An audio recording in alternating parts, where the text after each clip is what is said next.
Romanos capítulo 1, versículo 18, vamos ler até o 20.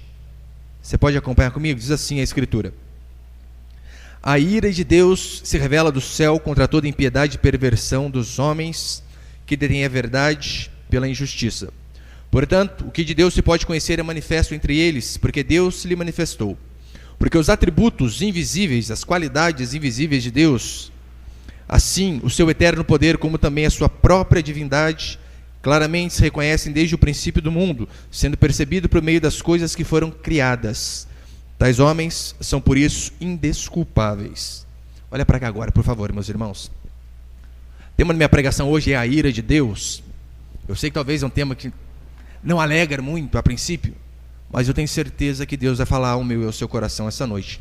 Só para que eu e você não venhamos perder o foco, nas últimas 2 semanas, eu preguei o que eu disse para os irmãos, o centro do cristianismo. Se eu tivesse que escolher uma palavra para pregar durante uma vida toda, seria o que eu preguei nas 2 últimas semanas: justificação pela fé. Se você não ouviu, tem gravado aqui, pega depois e ouve, por favor. E não apenas uma vez, ouve 2, 10, ouve outros homens de Deus pregando sobre isso. Porque eu creio que é a pregação mais importante do cristianismo. É óbvio, todas são importantes, mas justificação pela fé é o centro do cristianismo.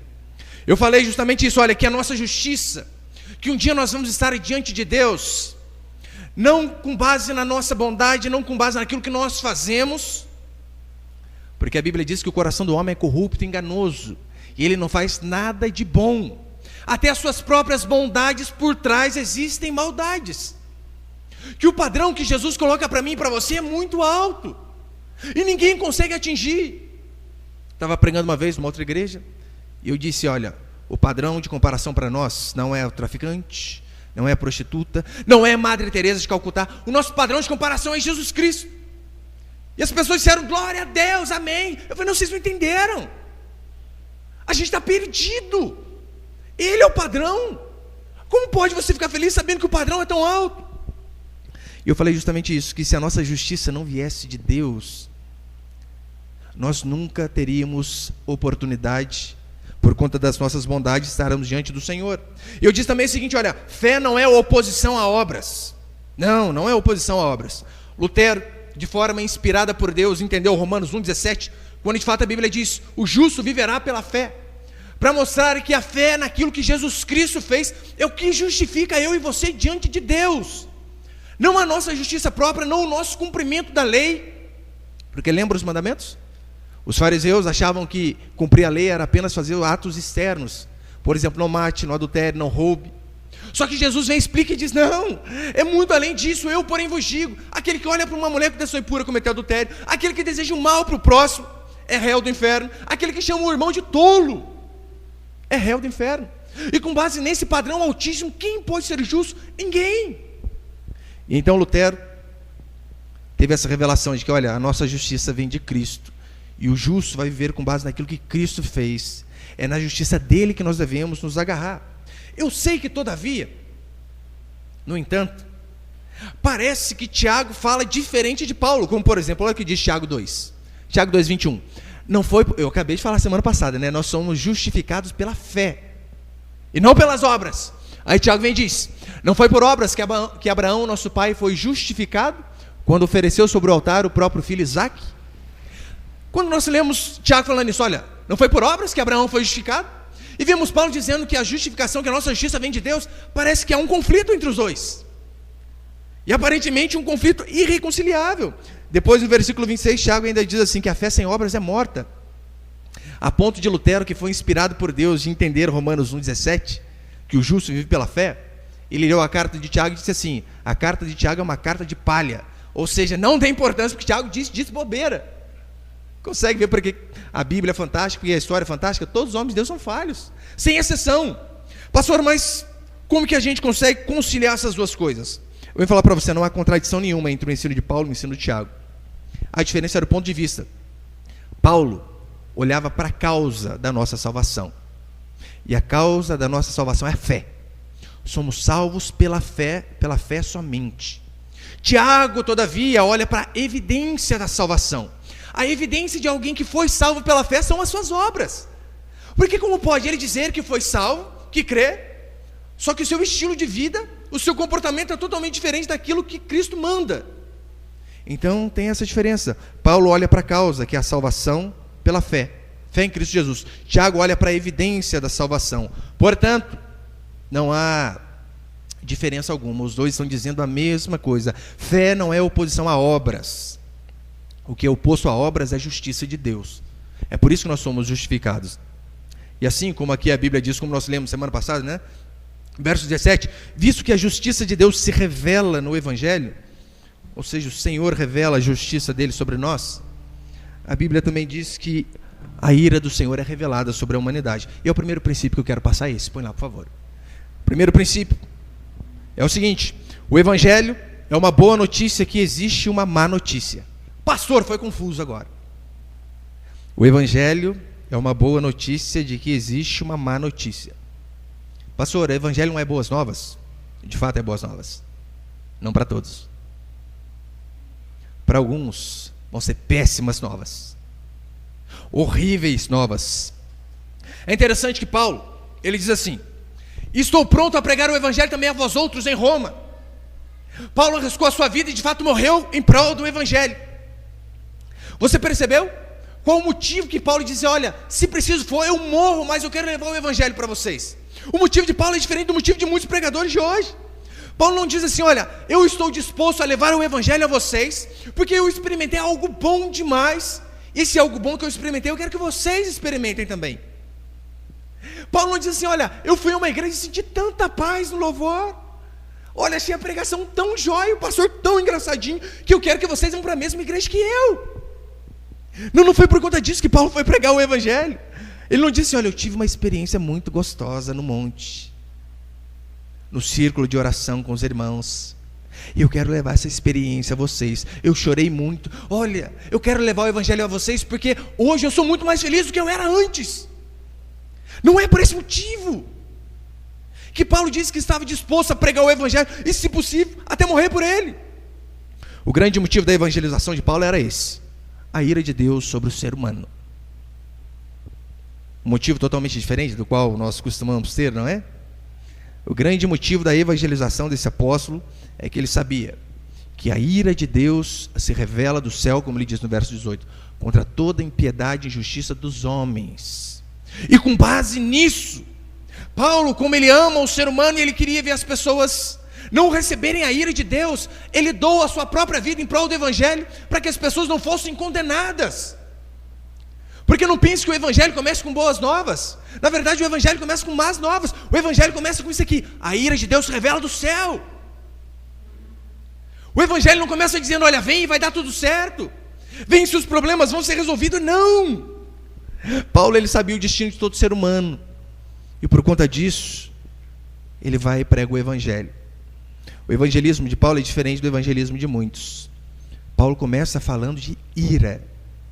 Eu sei que até esse nome some dos púlpitos hoje, não é? Dificilmente você vai chegar a algum lugar que vai falar sobre a ira de Deus. E Paulo começa a falar justamente sobre isso. É interessante, Paulo poderia abordar os romanos de outra forma. Poderia dizer assim: olha, vim pregar o Evangelho para vocês. Qual que é a necessidade que vocês têm? Vocês estão com problema no casamento? Enfermidade? Problema financeiro? O Evangelho então é boas novas para que tudo isso se resolva. Paulo não estava preocupado a princípio nem com a angústia do povo.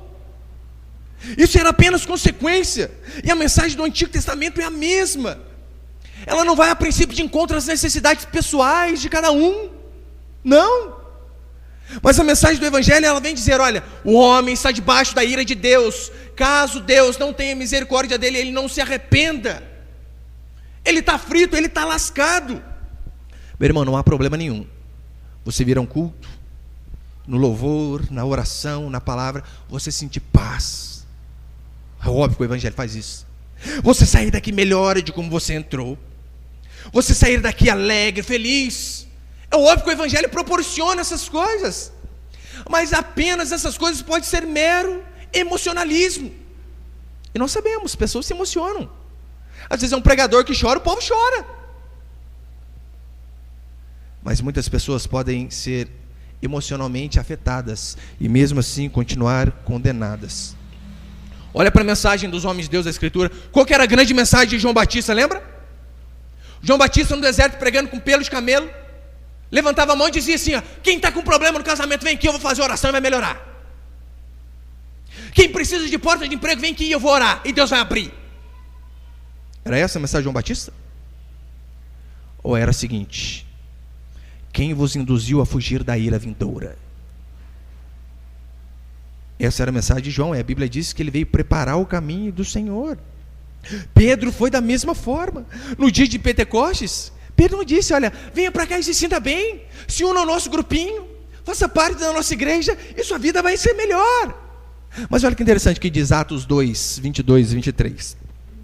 Varões israelitas, atendei a essas palavras: Jesus o Nazareno, varão aprovado por Deus diante de vós com milagres, prodígios, sinais, os quais o próprio Deus realizou por intermédio dele entre vós, como vós mesmos sabeis, sendo este entregue pelo determinado desígnio e presciência de Deus, ou seja, tudo estava debaixo do controle de Deus, sendo ele, Jesus Cristo, entregue pelo determinado desígnio e presciência de Deus, vós, o povo, vós o matastes, crucificando por mão de Nicos. Essa foi a grande mensagem de Pedro no dia de Pentecostes. Por que o Espírito Santo veio sobre aquelas pessoas? Por conta da mensagem do arrependimento. Vocês mataram o Filho de Deus. Era isso que Pedro pregava. Depois no versículo 37 e 38, por conta dessa mensagem, olha o que o povo diz: que faremos, irmãos? E Pedro responde: arrependei-vos dos vossos pecados e cada um seja batizado em nome de Jesus Cristo, e recebereis poder ao descer sobre vós o Espírito Santo. Mas olha que interessante, Pedro prega e as pessoas dizem: o que nós vamos fazer? Diferente de hoje, né? Hoje os ministros pregam e as pessoas não perguntam: o que eu preciso fazer, o que eu preciso mudar? Mas o que eu ganho com isso? O que isso acrescenta na minha vida? Vai trazer mais dinheiro? Então eu não quero. O problema de muitas seitas e religiões é que elas começam oferecendo felicidade, prosperidade, libertação, algo óbvio que seja atraente ao povo. Eu não estou dizendo que o cristianismo não traga prosperidade, felicidade e libertação, é óbvio que traz. Mas a mensagem do cristianismo não começa dessa forma. A mensagem do cristianismo começa com um grito bem alto, dizendo: vocês estão debaixo da ira de Deus. Se vocês não se arrependerem, se Deus não tiver misericórdia da vida de vocês, vocês estão lascados. Todo ser humano nasceu debaixo da ira de Deus, porque o pecado de Adão passou a todo ser humano. Portanto, não há um bom, não há um justo, não há nenhum sequer. Essa é a grande mensagem do Evangelho. A ira de Deus é derramada sobre toda impiedade, injustiça, sobre toda maldade. Eu sei que alguns psicólogos dizem que as religiões se baseiam no medo, ou seja, coloca medo para que as pessoas possam ficar na igreja. É isso que eles dizem. O medo prende. Tem alguns cristãos liberais ou modernistas, eles chegam ao absurdo de dizer que o Deus do Antigo Testamento, o Deus que abriu o mar, o grande Deus de Davi, de Abraão, de Isaac e de Jacó, eles dizem que esse Deus era um Deus terrível e sanguinário, era um Deus que matava. E de fato a Bíblia diz, Deus fala assim: olha, eu mato e eu faço viver, eu firo e eu saro, e não há quem escape de minha mão. Várias vezes nós vemos Deus mandando matar, literalmente. Eles dizem assim: não, mas esse Deus é um Deus antigo. Esse Deus não tem a ver, é incompatível com a ideia de Jesus Cristo sobre amor. Para eles é mais ou menos o seguinte: ou nós temos um Deus bipolar, que ora está bravo, ora está feliz, ou Deus era um no Antigo Testamento, mas Deus se converteu, e agora no Novo Testamento, na era da graça, Deus é um Deus bonzinho. Você pode fazer o que você quiser, levar a sua vida do jeito que você quiser, e não tem problema, e Deus vai colocar todas as nossas mazelas para debaixo do tapete. Só que não, Deus é o mesmo. Eles dizem: mas Deus no Novo Testamento, Deus não se ira. É mesmo. Você já leu Atos, que fala a respeito de Ananias e Safira, que foram trazer oferta na igreja? Só que eles fizeram uma mentirinha lá, venderam o terreno, por exemplo, por 100 mil, e falaram: vamos dar 50 mil na igreja, vamos falar que a gente vendeu o terreno por 50, né? Que pastor quer ficar triste num negócio desse? Metade do terreno. E vem o rapaz, cai morto na hora. E Pedro diz: não mentiste a homens, mas vocês mentiram para o Espírito Santo. E cai o homem aqui. Imagina se na igreja aqui eu falo: irmão, você não está sendo fiel no dízimo. Bom, morre um. Eu duvido você não passava a ser fiel depois. Não obstante, depois chega Safira. Safira, o que você combinou com seu marido? Por quanto você vendeu o terreno? Ah, foi por 50 mil, apóstolo. Ele diz assim: está vendo aqueles homens lá atrás? Acabaram de levar o seu marido. E vão levar você. Ele termina de falar: a mulher cai morta também. Pastor, isso aí é no Antigo Testamento? Não, é livro de Atos. No começo da história da igreja. Já leu o Apocalipse, que fala sobre a ira do Cordeiro? Ira de Deus. Sei que os evangélicos de hoje, eles dizem assim: olha, não fale sobre ira. Falar sobre ira afasta as pessoas, afasta os jovens. Não comece como Paulo, seja um pouco mais atraente. Mas calma, quem está certo? É Paulo ou é a gente? Ora, se Paulo começou dessa forma, devemos começar da mesma maneira. Apenas na epístola aqui aos Romanos, nós vemos 10 vezes o termo a ira de Deus. Paulo também diz assim em 2 Coríntios 5,10. 2 Coríntios 5,10 diz assim: porque importa que todos nós compareçamos perante o tribunal de Cristo, para que cada um receba segundo o bem ou mal o que tiver feito por meio do corpo. E assim, conhecendo o temor, e a mesma palavra é terror. Então nós podemos traduzir o versículo assim: e assim, conhecendo o terror do Senhor, persuadimos os homens e somos cabalmente conhecidos por Deus. Espero que também a vossa consciência nos reconheça. Paulo sabia, óbvio que Deus é amor. E é por isso que ele se ira contra tudo que é pecado, contra tudo que é errado. Pedro, em Atos 2,40, olha a pregação dele: salvai-vos desta geração perversa. Não façam o que todo mundo faz.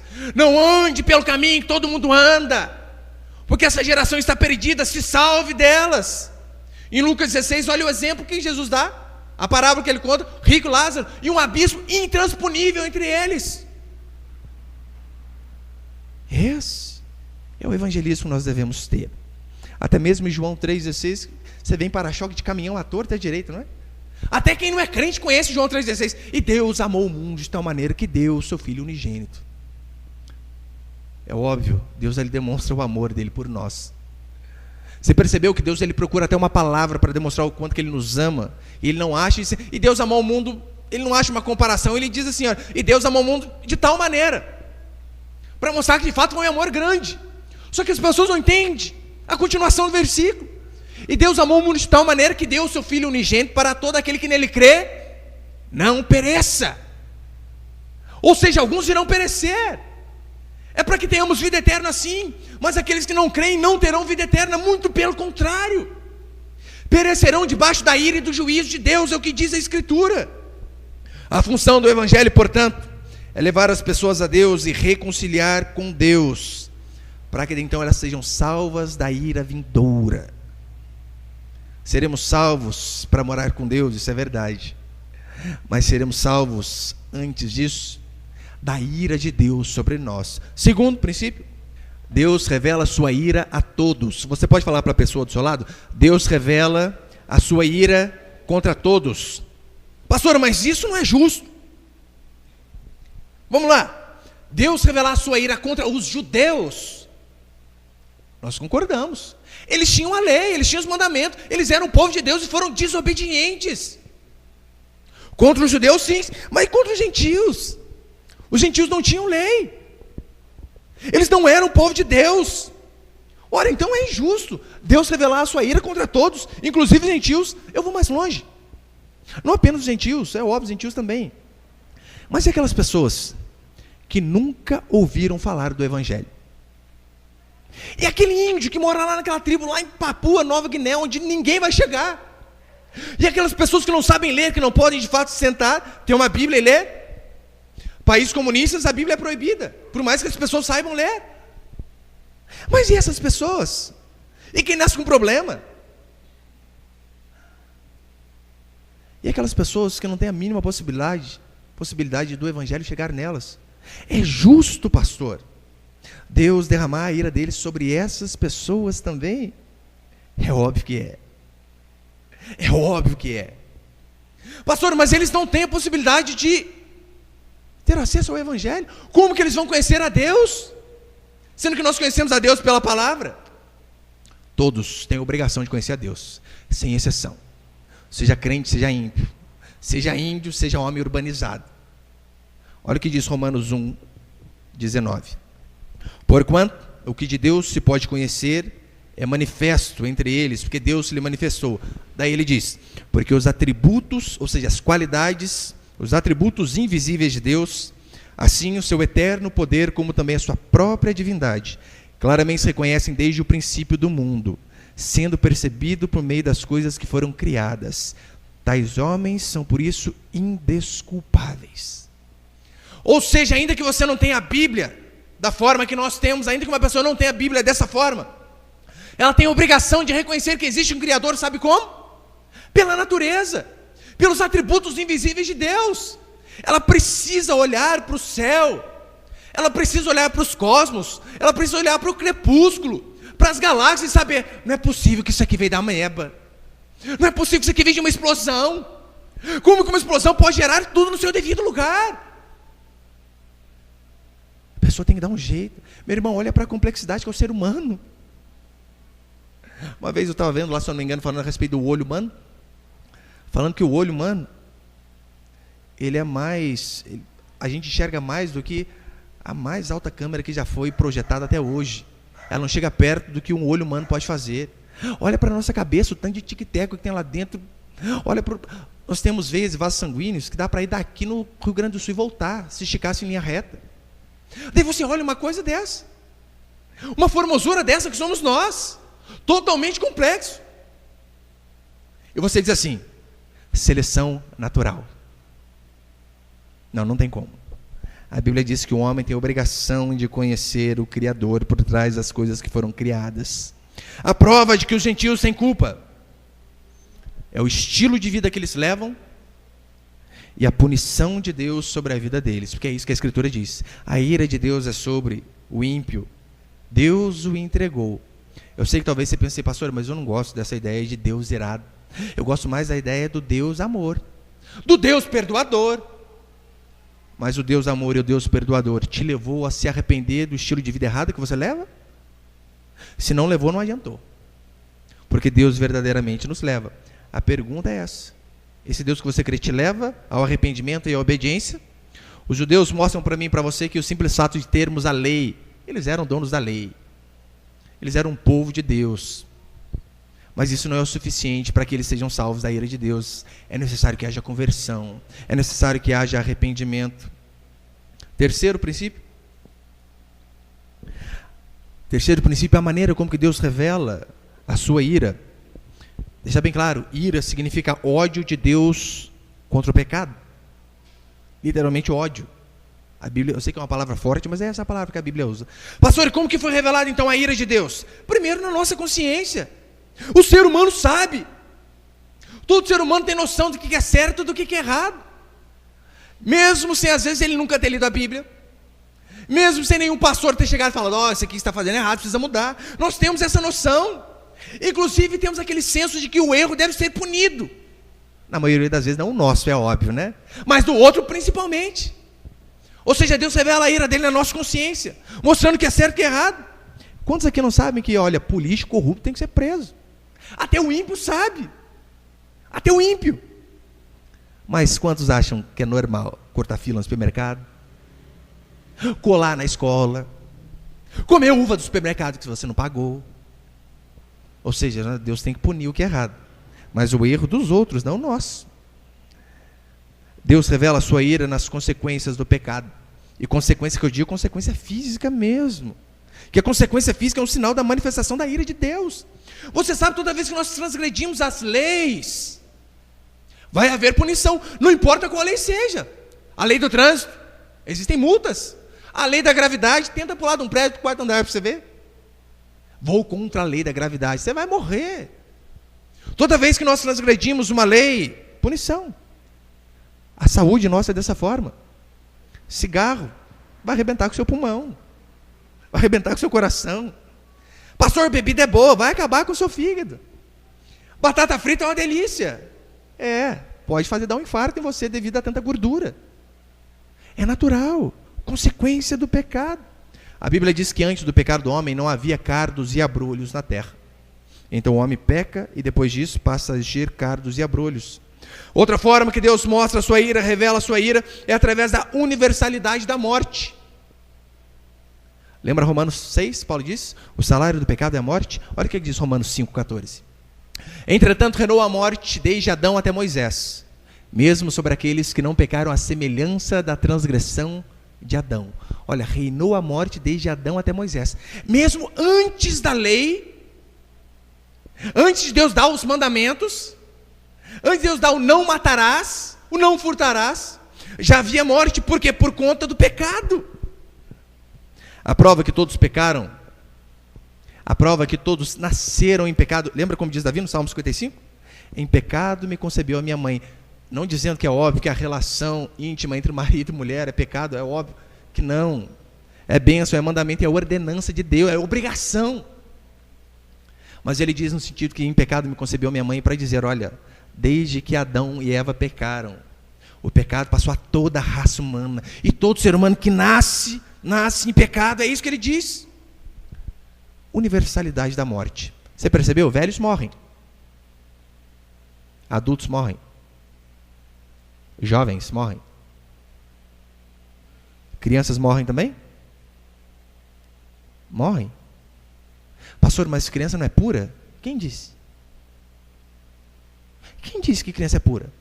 Talvez você, assim como eu, venha com aquele conhecimento católico, né? Criança é pura, criança não tem pecado, até batiza de branquinho. Quem disse que criança é pura? Paulo em Romanos 3, ele vai dizer, todos pecaram, sem exceção. E a prova que criança também não é pura é porque ela morre. Se o salário do pecado é morte, é injusto criança morrer. A diferença é basicamente o seguinte: o ser humano, ele não é pecador porque ele peca, mas ele peca porque ele é pecador. É diferente.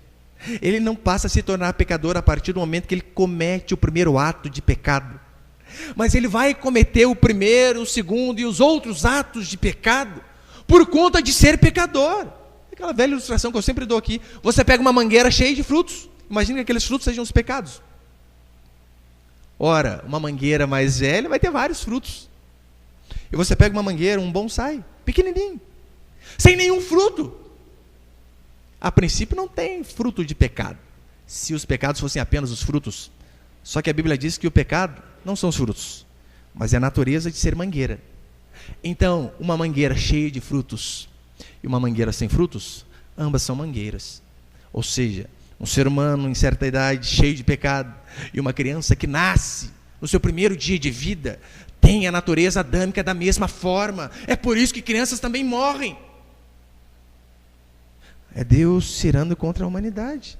Outra forma que Deus revela a sua ira é através da história, não apenas da história bíblica, mas da história secular. Se você for para a história bíblica, você vai ver, Adão e Eva pecaram. O que aconteceu com eles? Perderam comunhão com Deus. Deus já não podia vir todo dia e ter com eles, e conversar com eles. Foram expulsos do paraíso. Olha o que Deus disse para Adão: do suor do teu rosto comerás. Agora você vai ver o que é bom, rapaz. E para Eva, lembra o que ele disse para Eva? Com dores você vai dar à luz. A filha do Edivaldo teve filho essa semana. Ficou não sei quanto tempo no hospital, para ter normal, urrando de dor. Não teve que fazer cesárea depois. Agora está com a dor dos pontos. Sabe por conta do quê? É por conta lá de Eva, desde lá de trás. Desde que o pecado entrou, trouxe apenas desgraça. Nós vemos a história bíblica de dilúvio, destruição de Sodoma e Gomorra, sobre povos. Nós vemos sobre indivíduos como Saul, como Nabucodonosor, que Deus colocou um rei para pastar por conta do seu pecado. Nós vemos a ira de Deus sobre os povos ímpios, sobre a Babilônia, sobre o Império Medo-Persa, sobre o Egito, sobre Roma. Mas nós também vemos a ira de Deus sobre o seu próprio povo. Lembra o livro de Abacuque que eu preguei alguma semana para os irmãos? Deus se irou contra o povo por conta de desobediência, a ponto de usar a Babilônia, um povo ímpio, para subjugar o seu próprio povo. E eles de fato foram escravos durante 70 anos. A ira de Deus se revela sempre. Mas a maior demonstração da ira de Deus, com certeza, não é sobre os povos, não é sobre indivíduos, mas sobre Jesus Cristo, seu próprio Filho. Essa foi a maior demonstração da ira de Deus, a cruz do nosso Senhor Jesus Cristo. Deus, quando crucificou o seu Filho, e como nós lemos aqui, tudo planejado, não foi um acidente. Deus já sabia que ele precisaria fazer aquilo ali. A atitude de Deus para com o pecado exigiu a morte do seu filho unigênito. Ou seja, Deus derrama sua própria ira sobre o seu filho por conta da impiedade e da perversão dos homens. Só que muitos mesmo assim não conseguem enxergar a ira de Deus. Olha o que diz Apocalipse 6, 16 e 17. Aqui no caso, aqueles ímpios, aquelas pessoas que não se dobraram diante do Senhor, sabendo que Deus com o Cordeiro voltaria, eles dizem assim: e disseram aos montes e aos rochedos, caí sobre nós. Consegue ver o povo apavorado? Eles dizem assim: montanhas, caiam sobre nós, não queremos ver o Senhor. E disseram aos montes e aos rochedos, caí sobre nós, e escondei-nos da face daquele que se assenta no trono, e da ira do Cordeiro, porque chegou o grande dia da ira deles, e quem é que pode suster-se? Já leu isso? Alguma vez? Ou para você só lia João 3,16, e Deus amou o mundo, e Deus é bom, e Deus é joia. Eu sei que é uma ilustração até pífia que eu vou dar, mas imagina que a ira de Deus é mais ou menos o seguinte: alguns anos, se eu não me engano, 2 anos, tivemos aquele rompimento das barragens lá de Mariana. Ou imagina, não só o rompimento das barragens de Mariana, mas imagina você diante de uma grande hidrelétrica, a força da água muito grande lá em cima, e você diante de um paredão de 1 quilômetro de altura, e de repente você vê aquele paredão rachando de cima até embaixo, e você mora naquele vilarejo lá embaixo, lá em Bento Gonçalves, e de repente aquela barragem se rompe, e toda aquela força destruidora, toneladas e mais toneladas, vem arrasando tudo que encontra pelo caminho, e você está ali, sabendo que você não tem a mínima chance. Assim como, lembra? Quilômetros e quilômetros de lama, de detritos, minério de ferro acabaram com alguns municípios. E você então, quando aquela avalanche de lama, de água, toneladas e mais toneladas, vai acabar com você, na sua frente de repente o chão se abre, e toda aquela força da água vai para baixo, a ponto de não molhar nem a sola do seu pé. Foi exatamente isso que Cristo Jesus fez por mim e por você. Diz a Bíblia que Ele sorveu toda a ira de Deus contra o pecado e a impiedade dos homens, para que eu e você pudéssemos ser justificados. Com base nisso, você começa a entender como que Jesus orou no Getsêmani, por que Ele suou gotas de sangue, a ponto de dizer: Pai, se possível, passa de mim esse cálice. Você acha que de fato Jesus Cristo estava com medo dos soldados romanos? Você acha que de fato Jesus estava com medinho daquela cruz? É óbvio que não. Sabe o que continha naquele cálice que ele orou? Senhor, se possível, passa.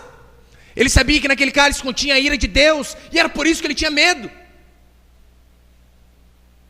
Agora fica mais fácil de entendermos porque ele disse: meu Pai, por que me desamparaste? Porque ora, Deus não compactua com o pecado, e ali na cruz Jesus Cristo estava sentindo o peso da ira de Deus sobre toda impiedade e injustiça dos homens.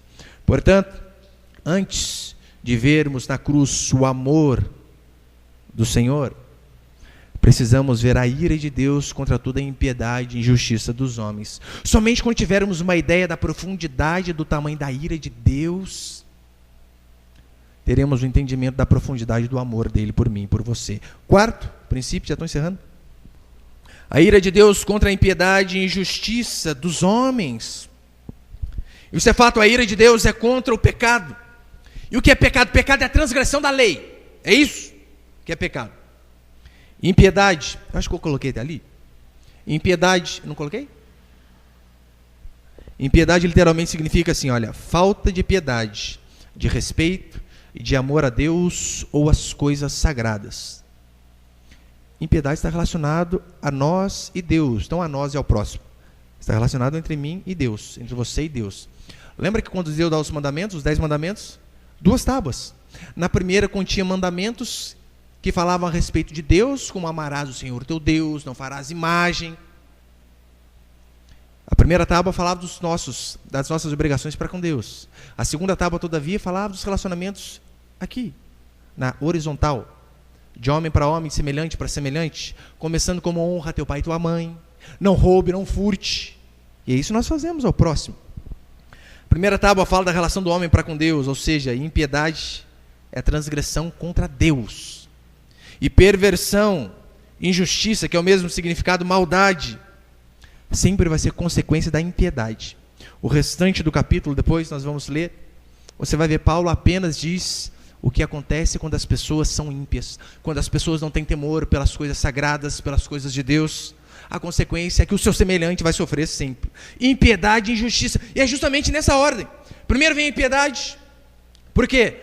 Um relacionamento errado para com Deus vai nos fazer nos relacionarmos de forma errada para com o homem também.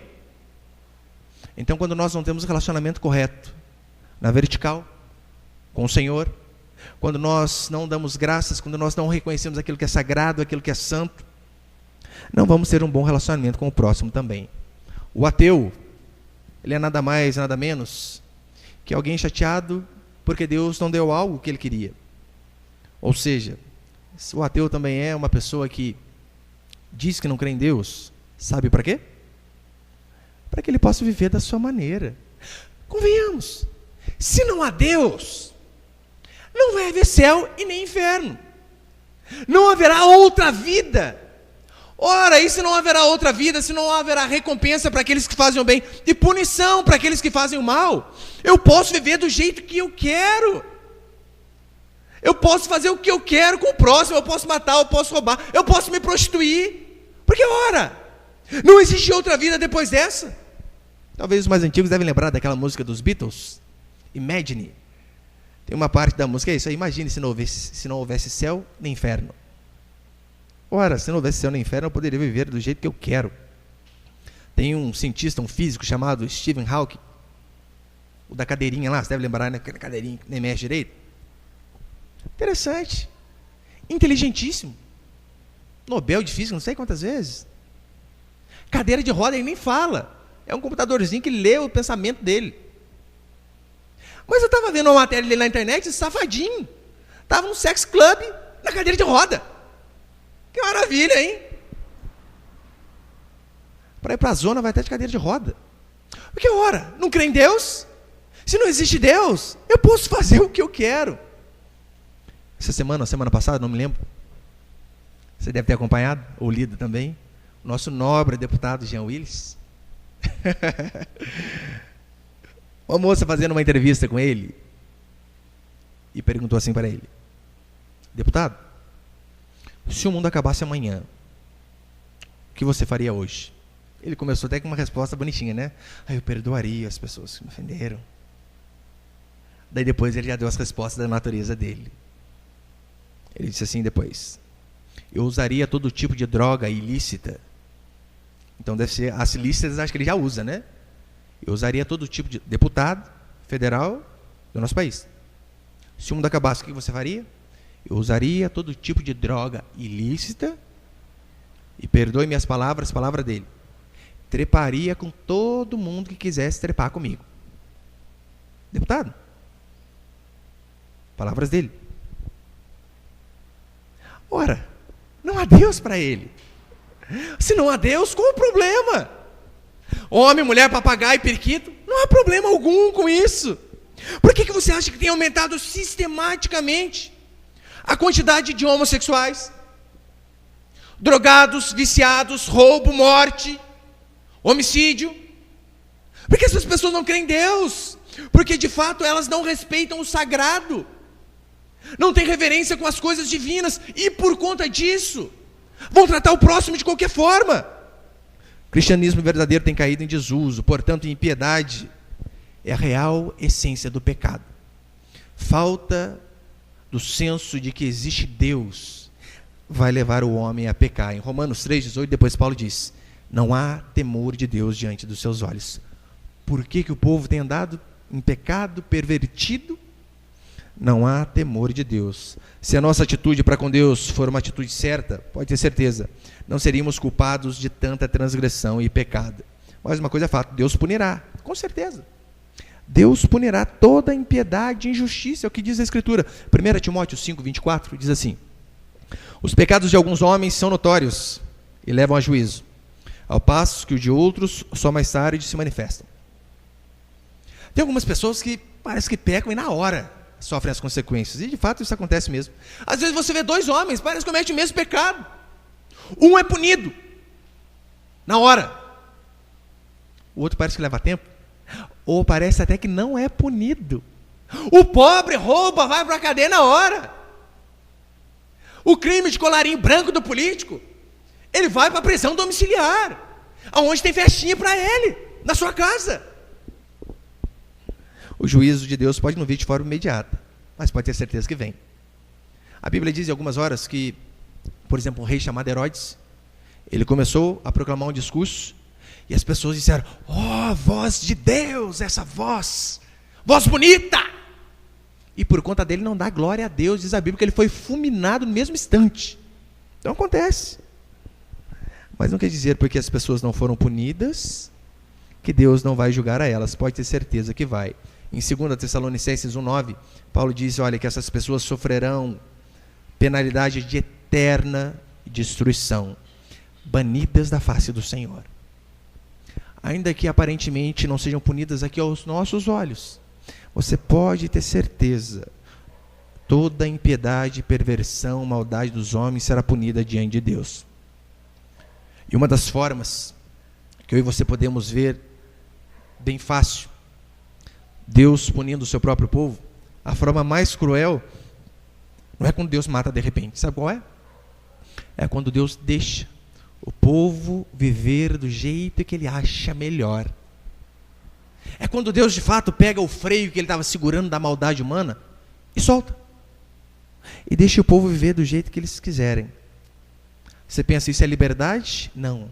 Isso é escravidão e morte. Eu lembro meu filho, quando ele começou a andar de bicicleta, tirei as rodinhas, e eu estou lá empurrando, segurando ele. Pai, deixa eu sozinho, eu já sei. Falei, filho, você não sabe, pai, acabou de tirar a rodinha. Não, pai, eu já sei. Filho, você não sabe. Pai, deixa eu andar sozinho, sem rodinha. Eu não fiz nada, eu só soltei o menino. Bateu no carro parado. Deus faz mais ou menos assim conosco. Às vezes nós queremos, eu quero ver do meu jeito, eu quero ver a minha vida, eu sei o que é melhor para mim, eu tenho o melhor caminho. E sabe o que Deus faz? Às vezes Deus solta. Para encerrar, você pode acompanhar comigo? Versículo 20, de novo. Eu só vou ler, acompanha comigo na sua Bíblia, por favor. Eu só vou ler a consequência de quando Deus de fato se ira com o povo, quando Deus solta as rédeas do povo. Acompanha comigo, versículo 21. Romanos 1, 21. Por conta do povo não obedecer a Deus, não reconhecer o Senhor como Deus. Vamos ler desde o 20. Diz assim: porque os atributos invisíveis de Deus, assim seu eterno poder, a sua própria divindade, claramente se reconhecem desde o princípio do mundo, sendo percebido por meio das coisas que foram criadas. Tais homens são por isso indesculpáveis. Ou seja, se mesmo assim o homem não reconhece a Deus, olha as consequências, versículo 21 em diante. Porquanto, tendo conhecimento de Deus, não o glorificaram como Deus, nem lhe deram graças, antes se tornaram nulos em seus próprios raciocínios. Está dizendo que se tornaram burros. Isso é nulo de raciocínio. Se tornaram burros em seus próprios raciocínios, obscurecendo-lhes o coração insensato. Daí é onde que nós vemos, olha para cá, é onde nós vemos aquela apresentação do Queer Museu, onde pedofilia, zoofilia, tratar a fé cristã de forma ridícula.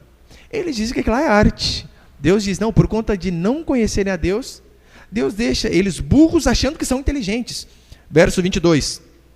Inculcando-se por sábios, é isso que eles são, sábios. Inculcando-se por sábios, tornaram-se loucos e mudaram a glória do Deus incorruptível em semelhança da imagem de homem corruptível, bem como de aves, quadrúpedes e répteis. Ou seja, eles pegaram um Deus incorruptível e começaram a transformar num Deus que é vaca, igual na Índia, num Deus que é isso, num Deus que é imagem, que é Maria, que é Buda, que é Alá, e por aí vai. Verso 24. Porque Deus os entregou tais homens à imundícia. Olha, Deus entregou. Porque Deus entregou tais homens à imundícia pela concupiscência do próprio coração, pelo desejo forte do próprio coração, para desonrarem o seu corpo entre si. Ele começa a dizer como que o ser humano desonra o seu corpo por falta do conhecimento de Deus. Verso 25. Pois eles mudaram a verdade de Deus em mentira, adorando e servindo a criatura em vez do Criador. Que coisa, servindo a criatura em vez do Criador, nossos irmãos não, os católicos. O qual é bendito eternamente, amém. Verso 26. Por causa disso, de adorarem a criatura em vez do Criador, os entregou Deus, mais uma vez, os entregou Deus às paixões infames, porque até as mulheres mudaram o modo natural de suas relações íntimas por outro, contrário à natureza. Ora, qual que é o contrário à natureza da relação íntima da mulher? Normal é com o homem, com o marido, com o esposo, mas não trocaram, pelo contrário, que é mulher com mulher, com bicho, cavalo, cachorro.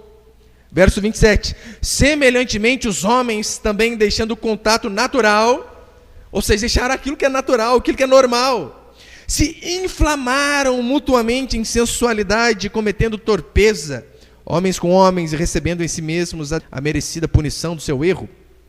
Você consegue ver? Olha para cá rapidinho. Uma das primeiras consequências de Deus entregar o povo, dizendo, olha, vocês vão ver o que é minha ira sobre vocês.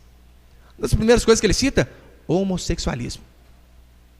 Homem com homem, mulher com mulher. Eu sei que hoje em dia, né, o povo diz, olha, estamos avançando, o Brasil não é mais tolerante. Hoje eu li uma reportagem dizendo que a Austrália, se eu não me engano, aprovou com 60 e tantos % o casamento gay. E o povo acha que a sociedade está evoluindo. Não diz a Bíblia que é Deus largando mão, dizendo, eles vão experimentar a minha ira. E o primeiro sinal, homossexualismo. O povo adorando a criatura em vez do Criador. Depois continua no verso 28. E por haverem desprezado o conhecimento de Deus, o próprio Deus o entregou, mais uma vez, a uma disposição mental reprovável, para praticarem coisas inconvenientes, cheios de toda injustiça, malícia, avareza, maldade, possuídos de inveja, homicídio, contenda, dolo, malignidade, sendo difamadores, caluniadores, aborrecidos de Deus, insolentes, soberbos, presunçosos, inventores de males, desobedientes aos pais. Até desobediência aos pais é ira de Deus. Então não pense que você não tratar o seu pai e sua mãe com respeito é porque você é melhor que eles, são velhos demais, ultrapassado. Não, a Bíblia diz que é Deus tirando contra a gente quando fazemos isso. Ira de Deus. Verso 31, insensatos, pérfidos, sem afeição natural, sem misericórdia. Ora, conhecendo eles a sentença de Deus, de que são passíveis de morte os que tais coisas praticam, não somente as fazem, mas também aprovam os que assim procedem. Consegue ver? Você pensa que ira de Deus é o seguinte, é um terremoto e 300 mil mortos. É um tsunami e 200 mil foi para casa, caixa prego. Ira de Deus é quando Deus faz assim, olha, solta o freio e diz, vivam da maneira que vocês acham melhor. E a consequência, o ser humano acha que ele está evoluindo, mas na verdade ele acaba colhendo o fruto das suas próprias escolhas. Portanto, meu irmão, não pense de forma alguma que nós estamos evoluindo com essas liberdades. Deus está cada dia mais irado com a humanidade. E a prova disso é tudo aquilo que nós vemos dia a dia acontecendo em nosso país. Você acha que, de fato, essa corrupção aí é apenas pessoas com o coração errado? Não, é Deus punindo a gente. É Deus arrebentando com a gente. Porque somos desobedientes, diz a Escritura. Mas que nós possamos ser diferentes. Que nós possamos, de fato, ser luz mesmo em meio a trevas. Que nós possamos ser obedientes mesmo em meio a uma geração pervertida, corrupta, não importa por onde eles andam. Que nós possamos andar sempre em obediência ao nosso Deus. Amém, meus irmãos? Você pode ficar de pé, por favor?